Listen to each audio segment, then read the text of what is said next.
Hey guys, this is one of those projects that was triggered by another project. So I'm working on cleaning up a carbide grinder, and I need to balance the rotor and the wheels and the back plate and so forth. So, okay, I need a balancing stand. Um, so I wasn't really planning on filming this, but as I started getting into it, I started taking more and more stills and video clips, so it turned into a project. All right, so without additional babbling, let's just get into it. It's probably going to be at least two parts, so let's get started.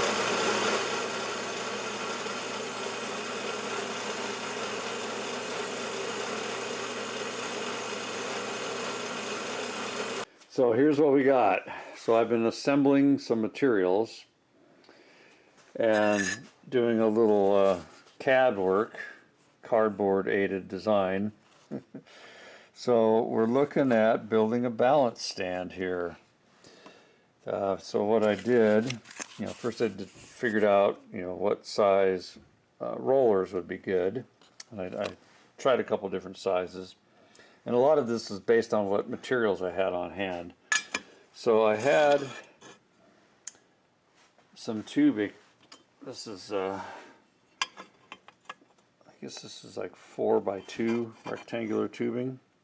That's what it used to look like before I cut the top out and knock the ends off here. And before I cut it apart, I laid out these axle holes and drilled them on the mill. I didn't film any of that. I was in get or done mode, trying to get some progress. Yeah, so I did that before cutting that apart, and I was scheming on a couple different methods here. So I had some of these little, these are skateboard bearings. I had a couple, and I ordered a few more. I figured, that would probably work good. These roll really easy, to use as a bearing in the middle of our cutouts. Okay. So I had to order material for the cutouts, and so here's what we ended up with.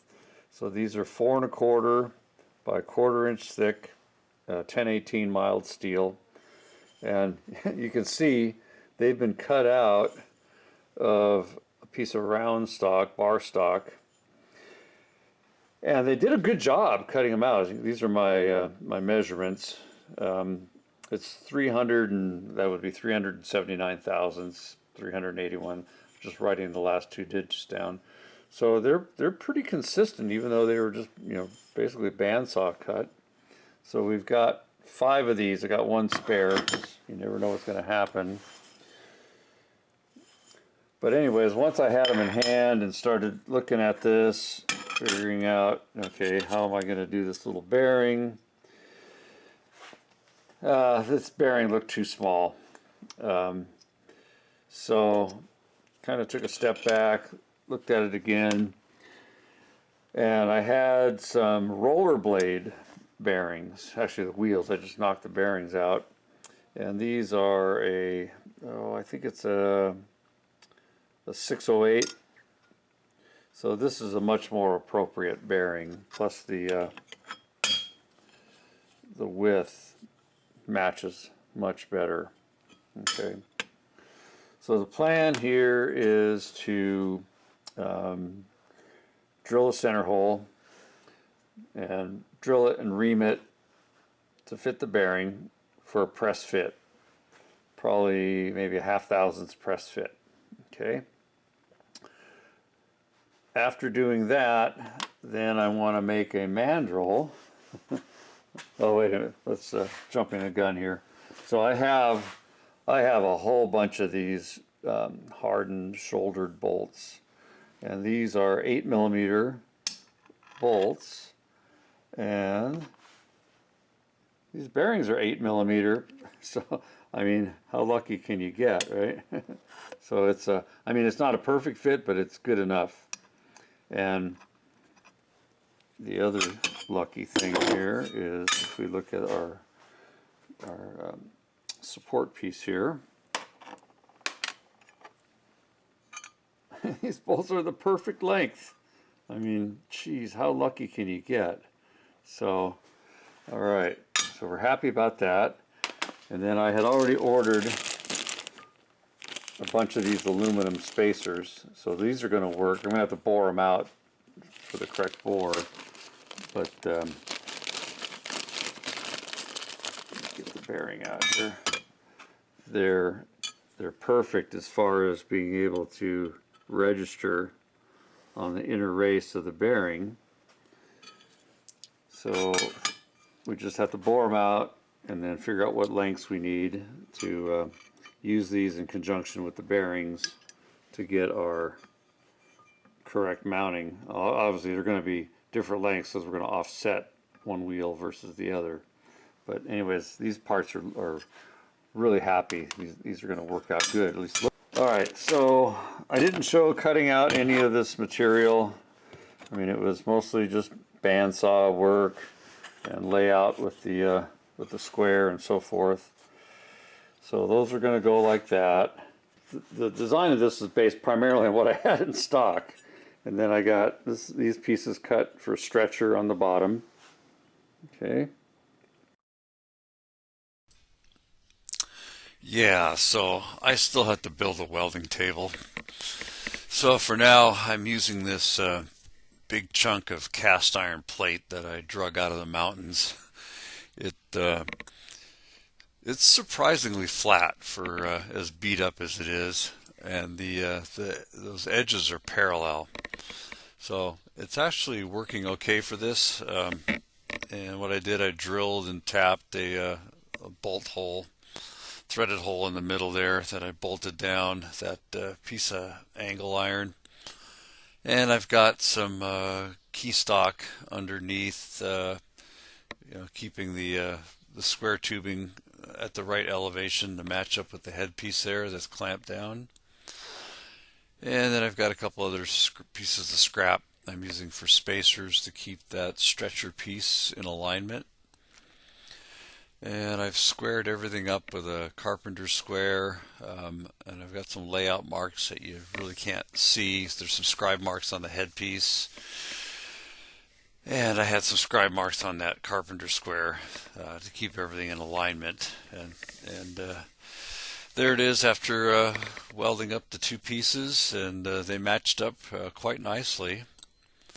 And we've just got a few still shots here of how everything was laid out. So yeah, one of these days we'll get around to building a welding table. I need to make something that I can store away because I'm very limited on space. But overall, this old iron plate did a pretty good job.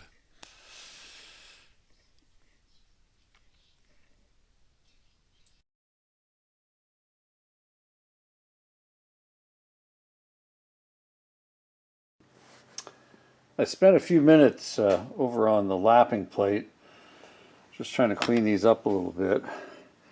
I was hoping to just use them the way they are, but I'm gonna have to face these off. You can see the shiny spots where the high spots are. The other weird thing is, can you see that kind of a crescent moon effect? It's kind of interesting. Look at that one. So I think that's internal stresses from the rolling process. All these were cut out of a single piece of hot rolled bar stock. Yeah, I hope that's not going to be a problem. But yeah, they're. I don't know if it's different degrees of hardness. When these were cut off with a bandsaw. Pretty interesting. Well, we'll see what happens when we try to face these off. Hopefully they'll clean up okay. But yeah, there's quite a bit of inconsistencies. I don't want to leave them that way. I did like the pattern that the bandsaw left. Almost looks like a shaper finish. but I want them to be consistent. So I bought these on eBay. The seller goes by the name of Steel Dog, D-A-W-G, and no affiliation at all. Just just an eBay purchase, but I mean, it looks like some pretty good material, and decent price, decent shipping. So, and he had all different kinds of metals available.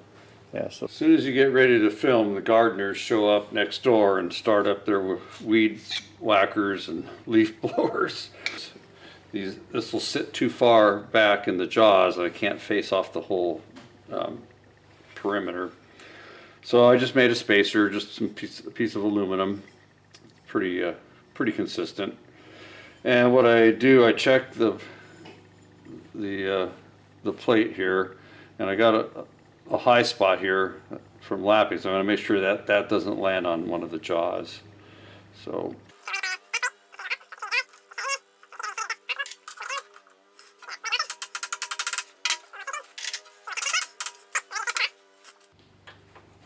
and just making sure that everything's going to clear.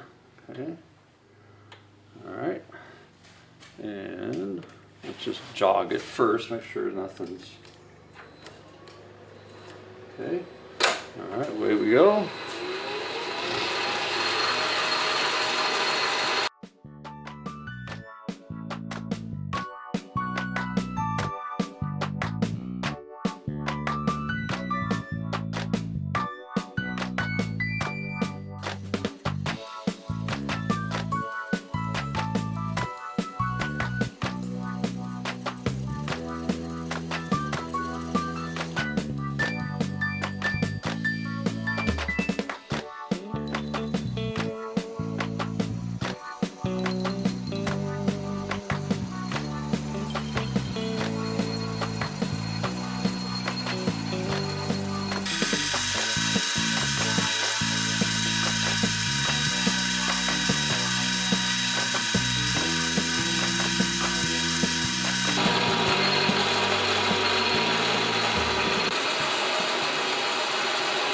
Okay, we're going to take 20 thousandths per pass.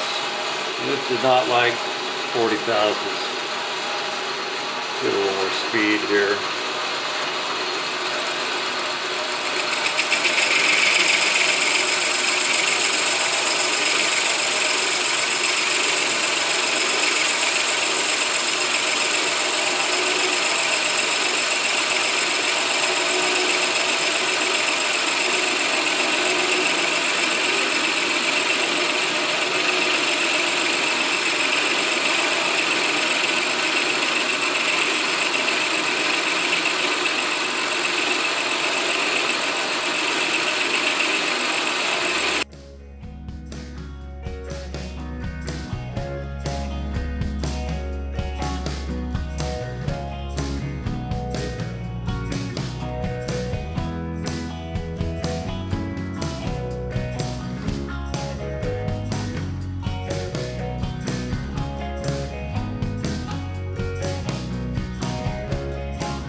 Coming up on our mark.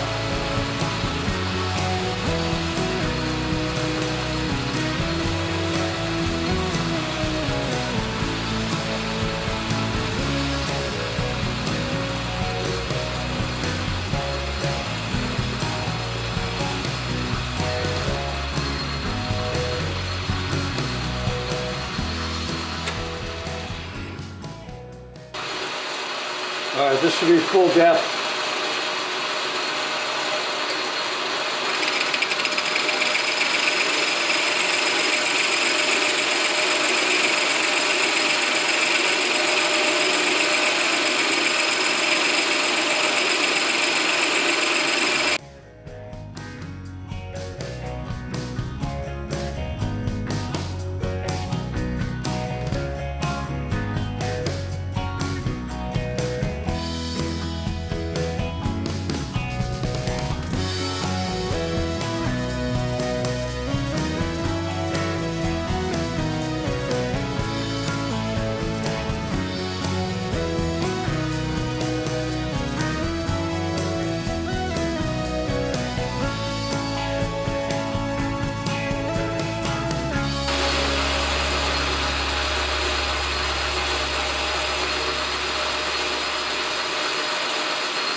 Okay, I think that'll work. All right, now I got to get set up for drilling and boring.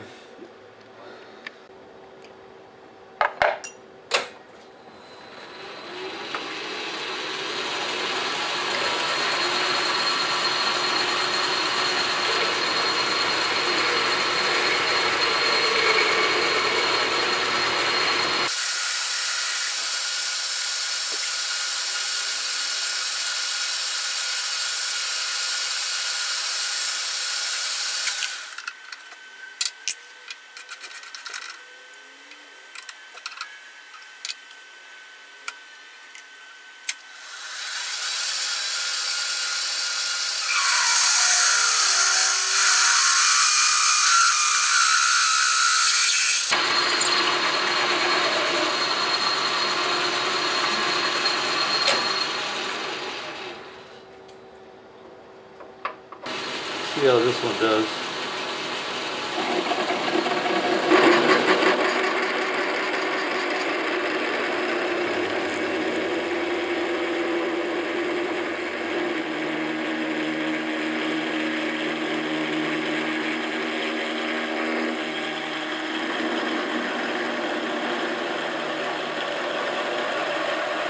That's working better.